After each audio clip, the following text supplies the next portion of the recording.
పాండమ్మా ఇంకా ట్రైన్లోకే. నీట్గా ట్రైన్లో సెటిల్ అయిపోయి ఫోన్లో చూస్తూ ఉన్నా. ఆన్ ద వే వెళ్తూ ఉంటే ట్రైన్లో ఫ్రెండ్ వాళ్ళ ఇంటికి వెళ్ళి కొద్దిగా కాఫీ తాగేసి వెళ్దాం అనేసి వాళ్ళ ఇంటికి వెళ్ళేసి కాఫీ తాగి తర్వాత ఇంటికి వెళ్దామని డిసైడ్ అయిపోయాం. రాముకి టాటా, ఆ బస్సుకి హలో అని చెప్పాలి. ఇప్పుడు మనం ఏడేమో సిగ్నల్ పడింది, ఆ బస్సు ఎక్కాలి. ఎట్రా దేవుడా, బస్సు మిస్సు. బస్సు అయితే మిస్ అయిపోయాము. ఇంకేముందే, బస్సు ఎక్కాలి ఏడు నుంచి. మనుషులు అపార్ట్మెంట్లు అవన్నీ ఉండే ఒక రెసిడెన్షియల్ ఏరియా, అంటే మన సందులు గొంతుల్లాగా కాలనీలాగా. ఆ కాలనీలో రోడ్లు ఇంకా ఆ వాతావరణం మీరే చూడండి ఎంత బాగుందో, బ్రహ్మాండంగా ఉందో. ఎండాకాలం అయ్యేసరికి జనాలందరూ రోడ్ల మీద బండులు వేసుకొని రేసులు పెట్టుకొని తిరుగుతున్నారు బైకర్లు. ఈయన సావరంగా జుమ్ అంట పోతూ ఉన్నారు అబ్బా బైకర్లా. ఏయ్ ఇడుసు ఇడుసు నా సావిరంగా. మొత్తానికి బస్సు వస్తుంది స్వామి, బస్సు వస్తుంది స్వామి. ఓరే నాయను, పసుపు రంగు బస్సు వచ్చేస్తుంది. ఎక్కి ఇంకా దుమ్ డుమ్ డుమ్ అని వెళ్ళడమే ఫ్రెండ్ వాళ్ళ ఇంటికి. పాప ముందు సీట్స్ ఉన్నాయి. బస్సు అయితే దిగేసాము. హలో, బస్సు అయితే దిగేసాము. ఇంకా ప్రాపర్ రెసిడెన్షియల్ ఏరియా చూడండి ఎట్టుంటుందో.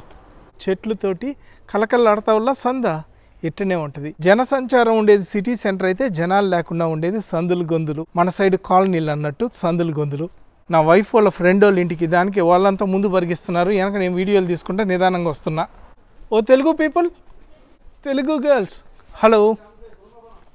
జూ ఫెర్ శంకే అని ఇటు రాసుంటారు. ఏమైనా సామాన్లు వద్దు అనుకుంటే ఇటు రోడ్డు మీద పెట్టేస్తారు. ముఖ్యంగా శుక్రవారం రోజు అట్టా సామాన్లు బయట పెట్టేస్తూ ఉంటారు ఇళ్ళ ముందు, వద్దనుకున్నవన్నీ. అవి ఎవరికి కావాల్సి వస్తే వాళ్ళు తీసుకెళ్ళిపోవచ్చు.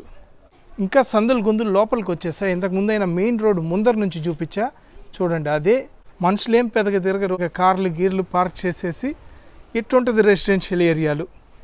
ఖాళీ రోడ్లు మొత్తం చూడండి. ఆ మూల నుంచి ఆ మూల వరకు రోడ్డు మీద ఎవ్వరూ లేరు. చెట్లు అయితే కలకలలాడుతూ ఉన్నాయి. ఇంకా చలికాలం అయితే మొత్తం ఎండిపోయి ఉంటాయి. ఎండిపోవడం అంటే వాడిపోయి కొమ్మలు మాత్రమే ఉంటాయి, చెట్లలో ఆకులు లేకుండా. మీ అమ్మ ఫ్రెండ్ వాళ్ళ ఇంటికే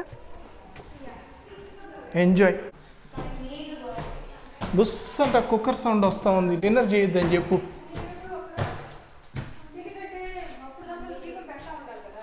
మై కుక్కర్ సౌండ్ వస్తుంది, డిన్నర్ వద్దని చెప్పు.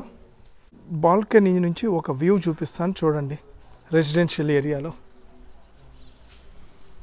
మొత్తం ఇల్లు అయితే నాకు పర్మిషన్ లేదు కాబట్టి హోమ్ టూర్లు చేయను. ఒట్టి గ్లిమ్స్గా చూపిస్తున్నాను. ఇదంతా లివింగ్ రూమ్,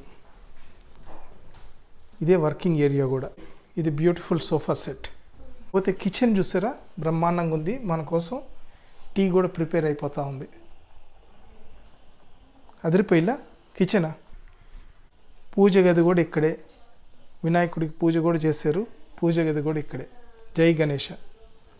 ఇక్కడ ఇంకొక బాల్కనీ ఉంది, బ్రహ్మాండమైన వ్యూ. ఇక్కడ అదిరిపోయే బాల్కనీ అందంగా తయారు చేశారు. ఇది వీళ్ళ ప్రైవేట్ పార్కు, అంటే ఈ అపార్ట్మెంట్ కోసంగా. చూసారా, అద్భుతంగా కూడా చూసేదానికే. ఎట్టుంటాయి జర్మనీలో అపార్ట్మెంట్స్. కిచెన్లోనే ఒక చిన్న సోఫా లాగా సెట్ చేశారు అద్భుతంగా. అట్లనే వాషింగ్ మిషన్ కూడా కిచెన్లోనే ఉంటుంది, ఇట్లా సెట్ అయిపోయి. టీ వేడిగా ఉంది. టీ అంటే వేడిగానే ఉంటుంది. టీ అయితే బ్రహ్మాండంగా ఉంది, చిక్కటి టీ. టీ కంప్లీట్ చేసేసి ఇంటికి అడగలద్దాం. అద్భుతం. మనకి టీతో పాటు స్వీట్స్ కూడా తెచ్చిపెట్టేసి మర్యాదలు చేసేస్తూ ఉన్నారు నీట్గా. కొద్దిగా సేపటికే ఫుల్గా ఫుడ్ మీద ఫుడ్ పెట్టేస్తూనే ఉన్నారు. మన తెలుగు వాళ్ళు ఇల్లు అంటే ఇట్లా ఉంటుంది. మొత్తానికి 9 గంటలైంది ఫ్రెండ్ వాళ్ళ ఇంటి కాడ నుంచి వచ్చేసరికి. చీకటి పడిపోయింది, లైటింగ్ కూడా లేదు. అయినా ఏడేదో లైట్ ఉంది, లైట్ కింద మాట్లాడదాం. 9 గంటలు అయిపోయింది ఇప్పటికి. ఫ్రెండ్ వాళ్ళ ఇంటి కాడ నుంచి బయటకు వచ్చేసరికి ఇంకా ఇంటికి వెళ్ళేసి భోజనం చేసి పోనుకోవడమే. ఊరంతా తిరిగి చివరాఖరికి ఇంటికి అయితే వచ్చేసాము. అది కథ. ఇంకా చీకటిగానే ఉంది. 10:30 అయింది. అద్దం పగిలిపోయింది రా నాయన.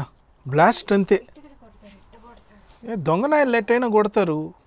ఎట్ట కొట్టాలో మనకేం తెలుసు, దొంగలకే తెలుసు. ఎగిసి కొట్టిపారు నొక్కారు మా ఇంటి డోర్ని. పగలు కొట్టిపారు నొక్కారు ఎవరునా. దాన్నంటే తాగాక తల్లి బొక్క పెట్టిపారు నొక్కారట్టే. చర్చా కార్యక్రమాలు అయిపోయిన తర్వాత ఇంటి లోపలికైతే వెళ్తా ఉన్నాము.